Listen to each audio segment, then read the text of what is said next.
तो सभी दोस्तों का एक बार फिर से स्वागत है आपके अपने YouTube चैनल हक आपका। देखिए आज थोड़ा सा क्या है, स्पीड थोड़ी ज़्यादा होगी। वजह क्या है? वजह ये है कि हमें थोड़ा आज ज़्यादा वर्क करना है। आज इसको हमें फिनिश करना है और जो कॉन्सेप्ट हमारे बचे हुए हैं उनको भी देखना है। और उसके बाद फिर हम क्या करेंगे, जो भी क्वेश्चंस यहाँ से बनेंगे उन क्वेश्चंस को भी आज हम यहाँ डिस्कस करने वाले हैं। उम्मीद ही करते हैं कि आज कंपनी को हम फिनिश कर देंगे। तो शुरू करते हैं वीडियो को, लेकिन उससे पहले यदि फर्स्ट टाइम आप चैनल पर आए हैं तो चैनल को प्लीज सब्सक्राइब जरूर करें।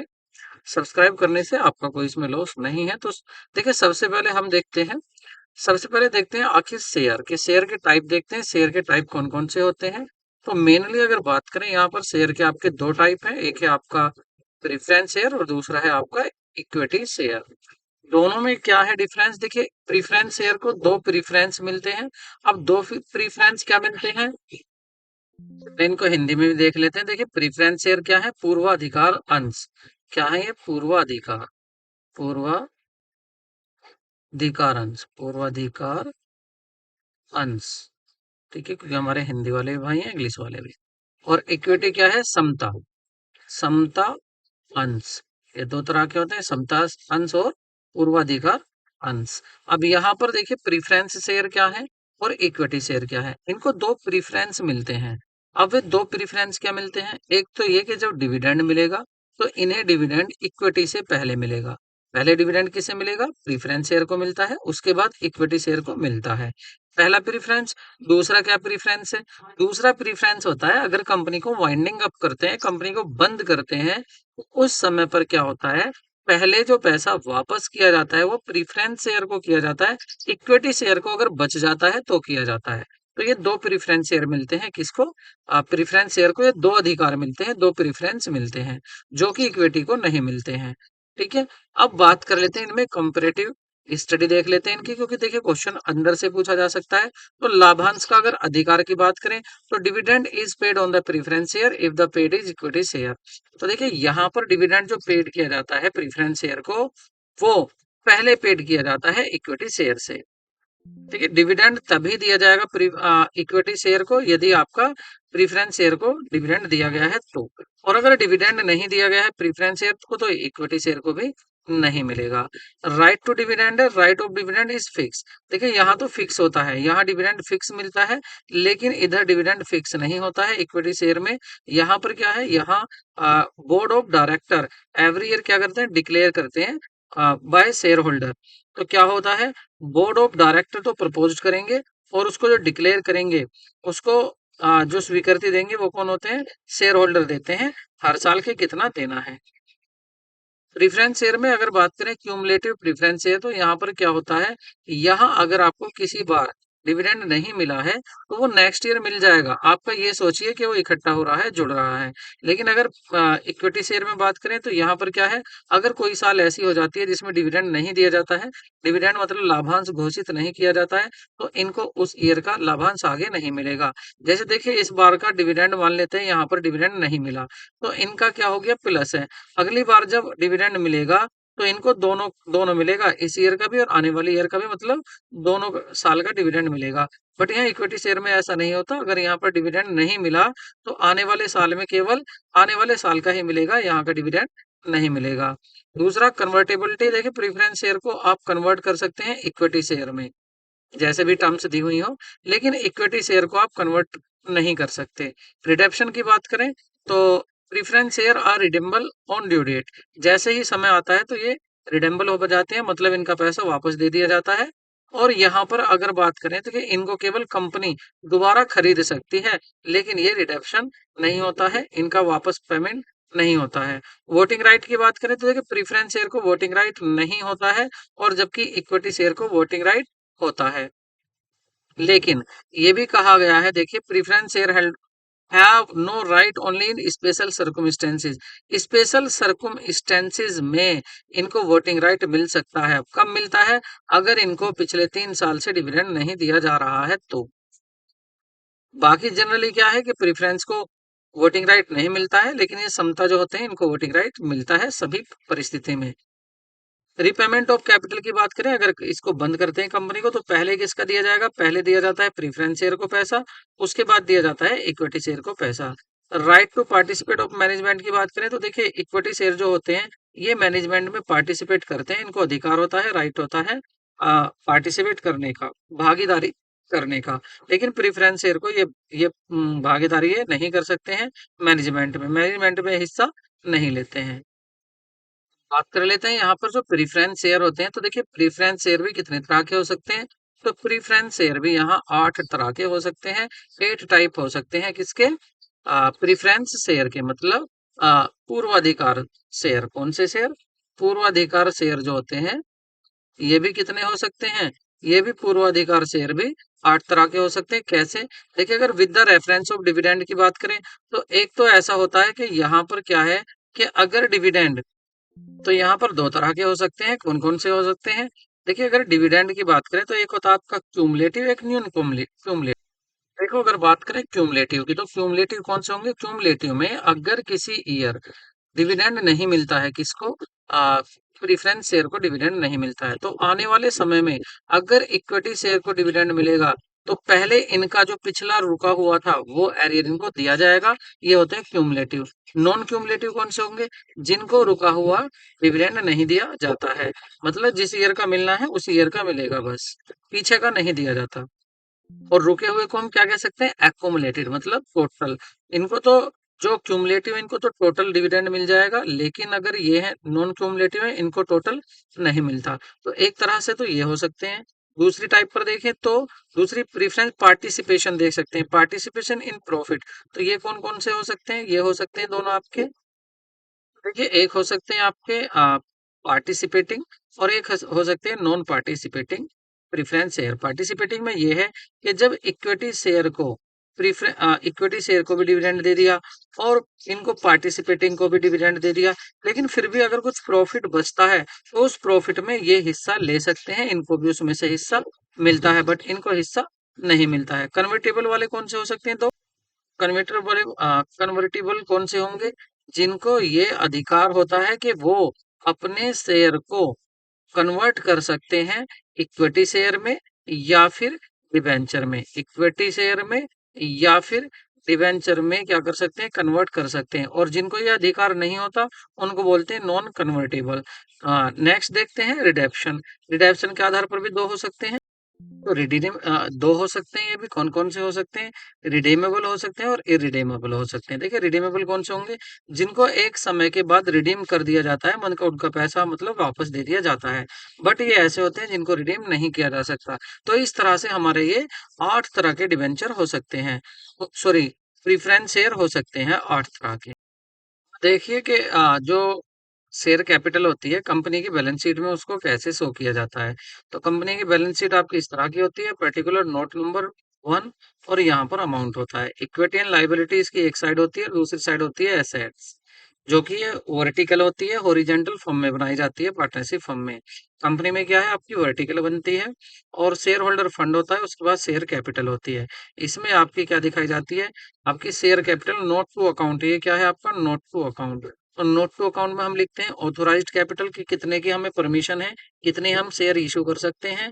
और इशूड आपके इक्विटी शेयर भी हो सकते हैं और प्रेफरेंस शेयर भी।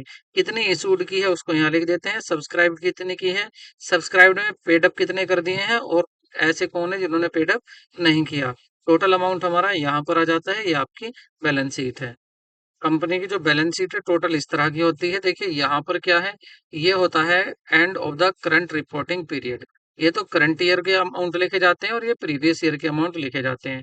कंपनी की बैलेंस शीट 2 साइड होती है, एक है आपकी इक्विटी एंड लायबिलिटी, और दूसरी होती है हमारी एसेट साइड। तो देखिए, यहाँ पर क्या होंगे? शेयर होल्डर फंड होता है, इसके 4 हेड होते हैं। शेयर होल्डर फंड हो जाएगा, और आपका share application money pending on allotment, उसके बाद नॉन करंट लायबिलिटी होती है, और देन करंट लायबिलिटी होती है। इसी तरह से आपकी एसेट में होता है, एसेट में आपकी नॉन करंट एसेट होती हैं, और उसके बाद आपकी करंट एसेट होती है। दोनों साइड का टोटल इक्वल होता है, इसको आप अच्छे से लर्न कर लें। तो देखिए, अब करते हैं हम क्वेश्चंस, हमारे क्या क्या पूछे जाते हैं इस चैप्टर से, मतलब शेयर कैपिटल से। तो अब उन क्वेश्चन को हम देखते हैं। तो सबसे पूछा है पहले, नॉमिनल कैपिटल, जिसे ऑथोराइज्ड कैपिटल भी कहते हैं, रजिस्टर्ड कैपिटल भी कहते हैं। तो नामात्र पूंजी नॉमिनल कैपिटल क्या है? तो पूछ रहे हैं that part of authorised capital, authorised capital का वह part which is issued by the company, जिसको कंपनी इशू कर रही है वह होता है, या फिर the amount of the capital which is actually applied by the prospective share holder, या कुछ हमारे भावी शेयर होल्डर हैं, शेयरधारक हैं, उनके द्वारा जो पूंजी की राशि जो वो आ, वास्तव में द्वारा लगाई जाती है उस राशि को कहते हैं, जो शेयर होल्डरों ने दिया है पैसा उसको कहेंगे, या फिर amount of capital which is paid by the share holder, या जो पैसा शेयर होल्डरों ने दे दिया है उसको कहेंगे नॉमिनल कैपिटल, या फिर the maximum amount of share capital that company is authorise to issue, या वह मैक्सिमम पैसा होगा, वह मैक्सिमम अमाउंट होगा जिसको एक कंपनी अधिक से अधिक इशू कर सकती है, उससे ज्यादा इशू नहीं कर सकती। आंसर आपका डी ही सही होगा। देखिए इसमें क्या होता है, शेयर पूंजी का वह अधिकतम राशि है जिसे जारी करने के लिए कंपनी अधिकृत है। मतलब कंपनी नॉमिनल कैपिटल से ज्यादा कैपिटल इशू शेयर नहीं इशू कर सकती है।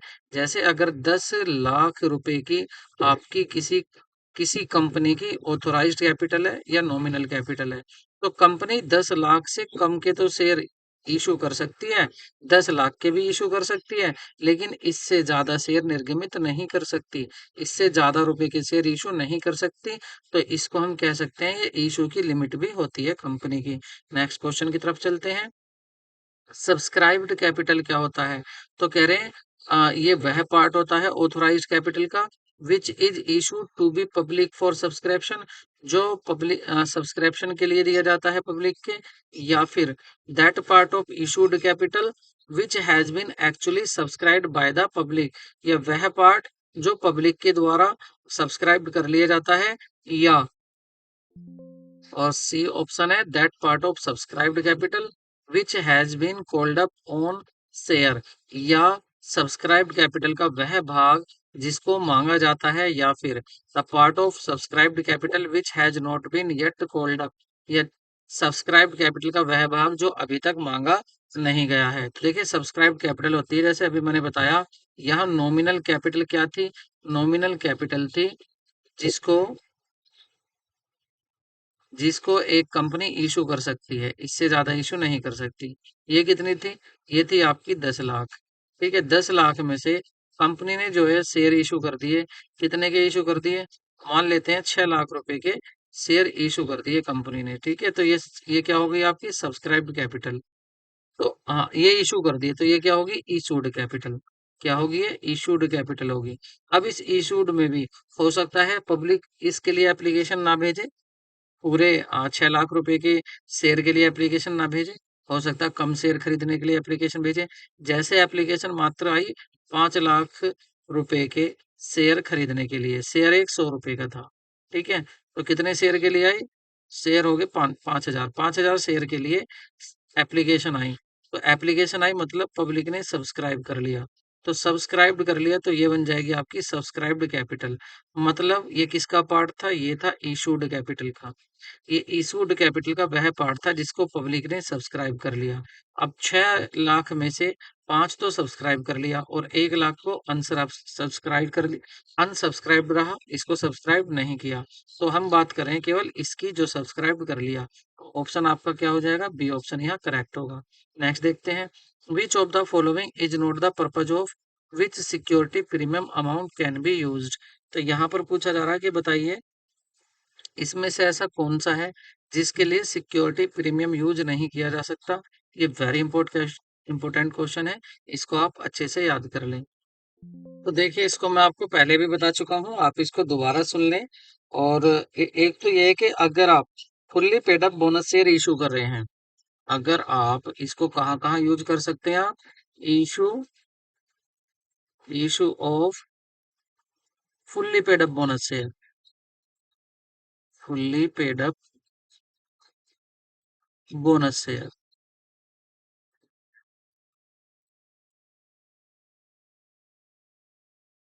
यहाँ पर यूज कर सकते हो आप शेयर सिक्योरिटी प्रीमियम को।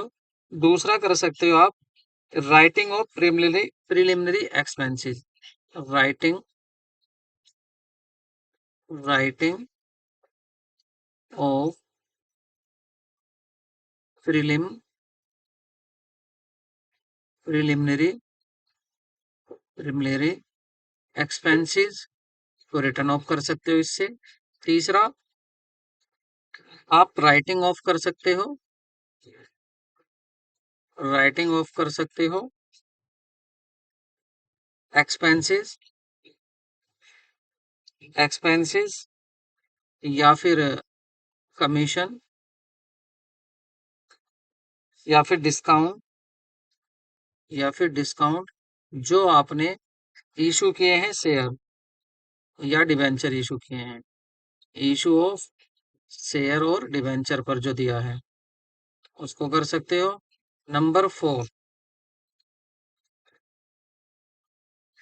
अगर आप आपके जो प्रीमियम, जो डिवेंचर को आप प्रीमियम पर दे रहे हो, तो डिवेंचर प्रीमियम पर अगर आप रिडीम कर रहे हो तो उसमें भी यूज कर सकते हो। और लास्ट है आपका, अगर आप बाय बैक कर रहे हो, बाय बैक मतलब अपने शेयर खुद ही खरीद रहे हो, बाय बैक हो शेयर, तो इन सारे कामों को यूज कर सकते हो आप सिक्योरिटी प्रीमियम को। तो यही पूछा था यहाँ, बताइए which of the following is not purpose of the security premium amount can be used. देखिए, fully paid up bonus share issue कर सकते हैं, हाँ जी कर सकते हैं।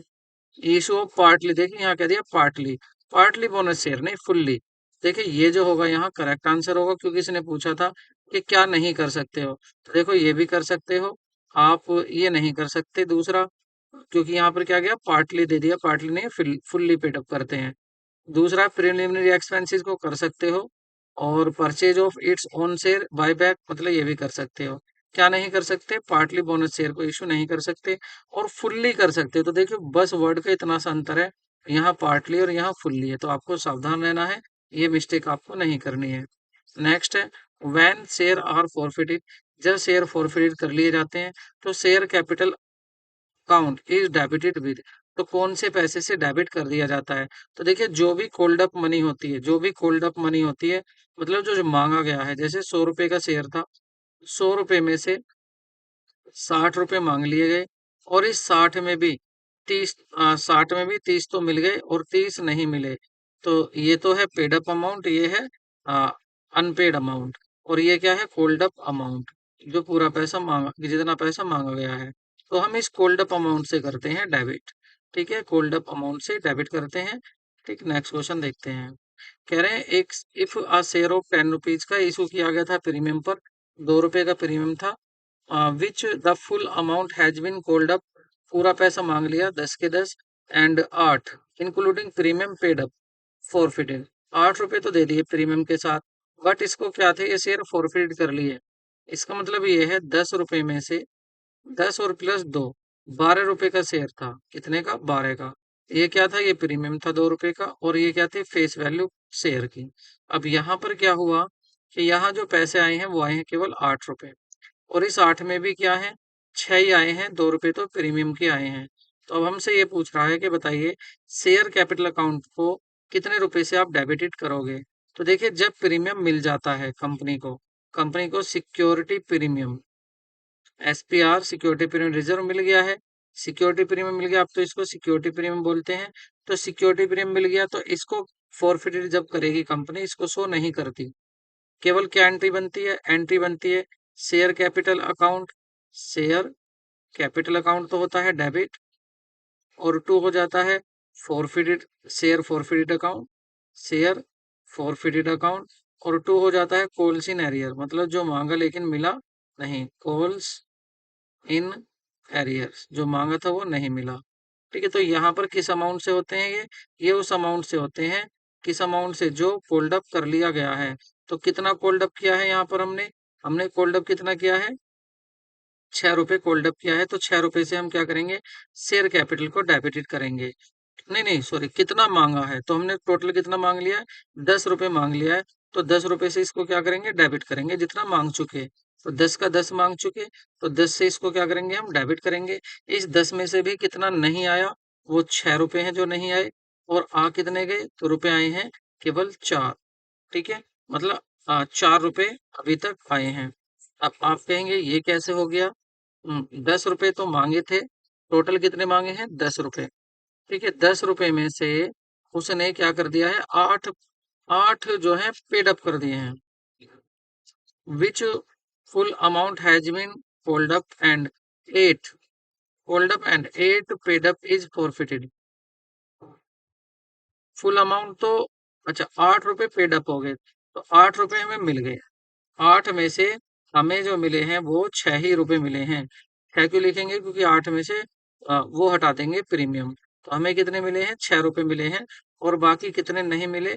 4 रुपए हमें नहीं मिले हैं। 10 में से 6 मिल गए, 4 नहीं मिले। इसका मतलब आपको यहाँ डेबिट कितना? ₹10 से डेबिट करेंगे। यही पूछ रहा था ये। कह रहे हैं first call amount received in advance from the share holder before it is actually called up by the directors. निदेशक द्वारा वास्तव में मांगे जाने से पहले शेयर धारकों के द्वारा अगले अग्रिम रूप में प्राप्त प्रथम कॉल राशि है। अग्रिम कॉल उसको क्या कहेंगे? डेबिट करेंगे उसको कॉल्स इन एडवांस अकाउंट में, क्रेडिट करेंगे शेयर अलॉटमेंट अकाउंट में, या डेबिट इट करेंगे कॉल फर्स्ट कॉल अकाउंट में, या क्रेडिट करेंगे कॉल इन एडवांस अकाउंट में। तो ऑप्शन आपका डी सही होगा। देखिए अगर आपको समय से पहले कॉल मिल जाती है तो वो क्या होगी? फर्म की वो लाइबिलिटी होगी। फर्म की क्या हो जाएगी? वो लाइबिलिटी हो जाएगी। और लाइबिलिटी क्या होती है? क्रेडिट होती है। तो ये क्या हो जाएगी? यहाँ पर क्रेडिट हो जाएगी। तो ऑप्शन आपका डी यहाँ करेक्ट होगा। ठीक है, नेक्स्ट क्वेश्चन देखते हैं। शेयर कैन बी इशूड, तो शेयर जारी किए जा सकते हैं कैश में, क्रेडिट में, या कैश और कंसिडरेशन अदर देन कैश में, या कंसिडरेशन अदर देन कैश में ओनली। तो देखिए शेयर जो इशू किए जा सकते हैं वो नगद भी, कैश में भी इशू किए जा सकते हैं, और कैश से अलग किसी एसेट में भी इशू किए जा सकते हैं। ऑप्शन आपका सी सही होगा। If discount on the reissue share is less than amount forfeited, then surplus is transferred to। कह रहे हैं कि सरप्लस कहाँ पर? Discount is reissue amount forfeited कम है। देखिए आपने कोई शेयर फॉरफिट किए, छीन लिए, शेयर फॉरफिटेड कर लिए, और ये अकाउंट बन गया शेयर फॉरफिटेड अकाउंट। इसमें मान लेते हैं आपने ₹60 रखे, अब शेयर इशू कर रहे हो, तो उस पे आपने डिस्काउंट दिया ₹50 का। ₹50 का डिस्काउंट यहाँ से पूरा हो जाएगा, और बाकी ₹10 जो बचेंगे इसमें वो कहाँ ट्रांसफर हो जाएंगे? वो हो जाएंगे आपके कैपिटल रिजर्व में ट्रांसफर। तो ऑप्शन आपका क्या सही हो जाएगा? कैपिटल रिजर्व, ऑप्शन आपका ए सही होगा। नेक्स्ट देख लेते हैं। कह रहे हैं एक Raunak limited has issued, Raunak limited ने 10,000 इक्विटी शेयर इशू किए हैं। एक शेयर है ₹10 का, और it has called the nominal face value, और जो कोल्ड इसने मांग लिया है वो नॉमिनल फेस वैल्यू मांग ली है। तो देखिए 10,000 शेयर उसने इशू किए थे जिसमें ₹10 का एक था, और उसने टोटल पैसा मांग भी लिया है। और हुआ क्या है कि सब पैसा मिल गया, लेकिन जो फाइनल कॉल थी ₹3 की, वो 500 शेयर पर नहीं मिली। इसका मतलब 500 शेयर पर ₹3 नहीं मिले। टोटल जो था आपका ₹1,500 नहीं मिले हैं। तो पूछ रहे हैं, बताइए कि ये जो 500 शेयर का पैसा है, 500 शेयर का पैसा है, इसको आप कैसे दिखाएंगे? क्या आप subscribed and fully paid up कहेंगे? फुल्ली पेड अप तो ये है नहीं, तो ये फुल्ली पेड अप नहीं है, क्योंकि पैसा रोक लिया। क्या है? सब्सक्राइब तो है बट फुल्ली पेड अप नहीं है, तो ये सही कह रहे हैं यहाँ। सब्सक्राइब तो कर लिया लेकिन उन्होंने पूरा पैसा पेड नहीं किया, तो ये होगा subscribe but not fully paid up. Next देखते हैं। ऑन इक्विटी शेयर ऑफ 20 का इक्विटी शेयर था। कंपनी कोल्ड अप 16, कंपनी ने कितने मांगे हैं? 20 का शेयर था, कंपनी ने मांग लिए हैं यहाँ 16, तो मांग लिए मतलब कोल्ड अप कर लिए हैं 16। और इसमें से भी क्या कह रहे हैं? हैज रिसीव्ड 14, इसमें से भी 16 में से भी कितने आए हैं? ₹14 ही रिसीव्ड हुए हैं। ठीक है, रिसीव्ड जो हुए हैं 14। तो कह रहे हैं equity share capital account will be credited. तो इक्विटी शेयर, देखिए यहाँ पर क्या है, कितने मांग लिए हैं उसने? 16 मांगे हैं, तो 16 मांगे हैं, इसका मतलब अगर इसको फॉरफिट करते हैं तो फिर यहाँ पर 16 ही रुपए को क्या करेंगे? हम क्रेडिट करेंगे। ठीक है, तो ₹16 यहाँ पर क्या हो जाएंगे? क्रेडिट हो जाएंगे। नेक्स्ट क्वेश्चन देखते हैं। नेक्स्ट क्वेश्चन हमारा, जब तक न्यूनतम अभिदान जब तक न्यूनतम अभिदान प्राप्त न हो जाए, शेयर आवंटित नहीं किए जा सकते। Share can not be allotted unless minimum subscription is received. क्या ये बात सही है? बिल्कुल सही है। और आगे कह रहे हैं कि SEBI has prescribed that company issuing share to public cannot allowed share unless it receives subscription of 90% of the share issue. जितने शेयर इशू कर रहे हैं, तो क्या यहाँ पर दोनों बातें सही हैं? दोनों बातें सही हैं और एक्सप्लेनेशन भी सही हो रहा है, तो आंसर क्या होगा आपका? बी सही होगा। देखिए, अगर कोई कंपनी, मैंने ये आपको कल भी बताया था कि अगर कोई कंपनी शेयर इशू कर रही है, तो कंपनी को पहले एप्लीकेशन आएंगी, तो जब तक एप्लीकेशन का 90% अमाउंट नहीं आ जाता, तब तक शेयर अलॉटमेंट नहीं हो सकता, ये कहता है सेबी। तो आंसर आपका बी सही होगा। नेक्स्ट क्वेश्चन देखते हैं। Premium received on issue of share is credit to security premium. देखिए, सिक्योरिटी प्रीमियम अकाउंट में क्रेडिट किया जाता है, तो क्रेडिट तो करेंगे ही, क्योंकि हमारे लिए क्या है, ये प्रॉफिट। तो बात ये सही कह रहे हैं। दूसरा, security premium account is a reserve, hence may be credit to the general reserve. ये एक रिजर्व है, इसलिए जनरल रिजर्व में ट्रांसफर करते हैं, ये गलत है। ये क्या है? ये एक कैपिटल रिजर्व है, ये कैपिटल रिसीट है, जिसको आप यूज कर सकते हैं कैपिटल एक्सपेंडिचर में ही। ठीक है, तो इसको आप जनरल रिजर्व में ट्रांसफर नहीं कर सकते, तो ये बात यहाँ पर गलत कह रहे हैं। तो ए सही है, लेकिन आर गलत है। तो कौन सा बन जाएगा आपका? ए सही, ओनली ए इज करेक्ट, केवल ए ही यहाँ पर करेक्ट है, ऑप्शन ये ही सही होगा। नेक्स्ट क्वेश्चन देखते हैं। तो देखिए, इसको कह रहा है security premium can be used for issue of partly paid up bonus share. Partly कह रहा है ये, तो ये गलत कह रहा है ना। वो क्या था? वो था fully paid up bonus share को इशू कर सकते हैं। The companies act 2013 prescribed that security premium account can be used for issue of fully paid up और partly paid up bonus share। तो ये कह रहे हैं कि दोनों में, फुल्ली पेड अप हो या पार्टली पेड अप हो, दोनों में ही हम यूज कर सकते हैं सिक्योरिटी प्रीमियम अकाउंट का। तो यहाँ पर ये भी बात गलत कह रहे हैं। पार्टली में तो कर ही नहीं सकते, आंशिक रूप से भुगतान में तो कर ही नहीं सकते, पूरी तरह से पूर्ण रूप से कर सकते हैं। तो दोनों ही बातें गलत है, मतलब बोथ आर, ए भी और आर भी दोनों ही करेक्ट नहीं है। नेक्स्ट क्वेश्चन देखते हैं। नेक्स्ट है आपका, रिजर्व कैपिटल और capital reserve are the synonyms terms. क्या ये दोनों सिनोनिम्स टर्म्स हैं? दे मीन द सेम, इनका दोनों का अर्थ सेम होता है, तो ये यहाँ पर गलत है। देखिए, कैपिटल रिजर्व क्या है? कैपिटल रिजर्व है आपको कैपिटल रिजर्व क्या हो जाएगा? जैसे आपने कैपिटल रिसीट से जो रिजर्व बनाया है, जैसे आपने क्या किया, किसी मशीन को आपने सेल किया, उस पर प्रॉफिट हो गया आपको, तो वो कैपिटल रिसीट होगी आपकी। तो इससे आप क्या बना लेंगे? कैपिटल रिजर्व बना लेंगे। मतलब इसको आप रिजर्व करके पैसे को चलेंगे कि फ्यूचर में अगर जरूरत पड़ती है आपको कुछ कैपिटल एक्सपेंडिचर को एडजस्ट करने की, वो यहाँ से एडजस्ट हो जाएंगे। लेकिन रिजर्व कैपिटल क्या है? अगर कंपनी कुछ पार्ट शेयर कैपिटल का कुछ पार्ट रिजर्व करके रखती है कि इसको हम वाइंड अप के समय पर मांग सकते हैं, जब कंपनी को बंद करेंगे और कंपनी को जरूरत होगी, तब कंपनी इसको मांग सकती है, तो इसको बोलते हैं रिजर्व कैपिटल। तो रिजर्व कैपिटल अलग है और कैपिटल रिजर्व अलग है, तो दोनों ये अलग होते हैं, ये आपको याद रखना है। तो पहला बिल्कुल गलत है, ये पहले में गलत कह रहे हैं। दूसरा देखिए, reserve capital is a capital which the company resolve to call on the winding up company. Capital reserve is the reserve to which capital profit are transferred. तो इसमें कैपिटल प्रॉफिट ट्रांसफर किया जाता है, यहाँ पर ये बात सही कह रहे हैं। ठीक है, तो यहाँ पर देखिए, कह रहे हैं reserve capital is the capital which the company resolve to call on its winding up reserve capital. Capital reserve is a reserve to which capital profit are transferred, जिसमें कैपिटल प्रॉफिट ट्रांसफर किया जा सकता है। तो ये सही है। इसका मतलब आंसर क्या हो जाएगा? यहाँ यहाँ पर हो जाएगा ए गलत है, आर सही है। तो both A and R not correct, only A is correct, या ए आर करेक्ट। यहाँ एक ऑप्शन और था, A B C D. A assertion origin correct, तो इसका सही ऑप्शन आप लिख लें। इसका ऑप्शन क्या हो जाएगा, यहाँ पर ए तो हो जाएगा इनकरेक्ट, लेकिन आर हो जाएगा यहाँ पर करेक्ट।